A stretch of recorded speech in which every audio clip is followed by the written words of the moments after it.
এগরায় সরকারি জমি বিক্রির অভিযোগ উঠল এগরায়। লক্ষাধিক টাকায় জমি বিক্রি এবং রেজিস্ট্রি। জমিতে দীর্ঘদিন ধরে কৃষি কাজের দাবি করছেন স্থানীয়রা।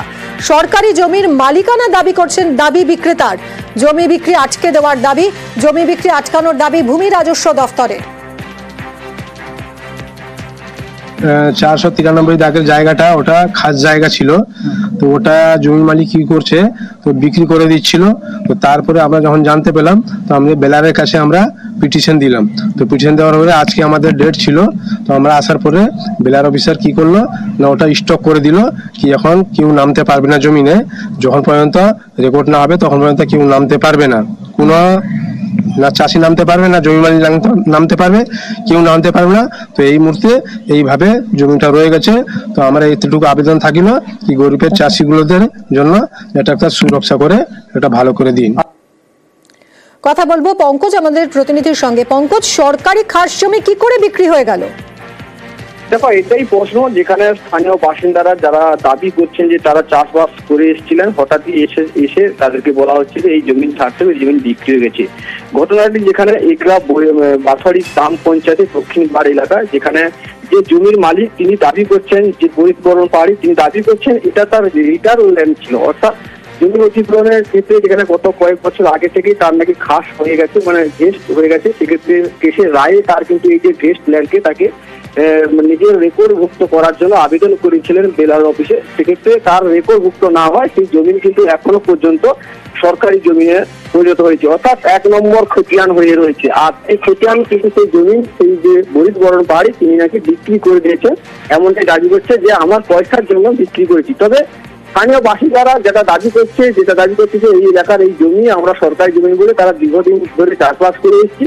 তবে সরকারি 1 নম্বর খতিয়ানের জমি কি করে বিক্রি হয়, তবে রেজিস্ট্রি করলো কি করে, এই নিয়ে কিন্তু যথেষ্ট শোরগোল শুরু হয়েছে এই এগরা বাছাড়ি গ্রাম পঞ্চায়েতের দক্ষিণ পাড় এলাকায়।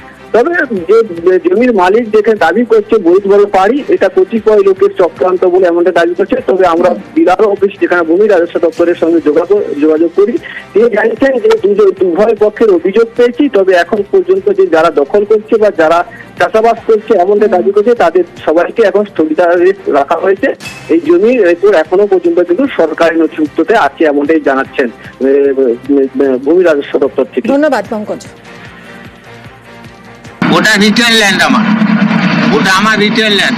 বিক্রি করে দলিল হলো না, বিক্রি আমি তো আমার অসুবিধার জন্য আমি বিক্রি করেছি, আর যারা নিয়েছে সাব রেজিস্ট্রার সাহেব তো দলিল করেছেন। সাব রেজিস্ট্রার কি জানেন যে বিষয়ে? নিশ্চয়ই জানেন, তাহলে হলে এই ভ্যালুয়েশন হলো কি করে? সেখানটায় আমার কেস নাম্বার দিয়ে দলিলে করা যে তোলা হয়েছে। এতদিন রিটেল ল্যান্ডে আপনার নামে হচ্ছে না কেন? ওরা বেলা সাহেব করেনি ইচ্ছা করে। হ্যাঁ, আমরা বারে বেলা সাহেবকে জানিয়েছি।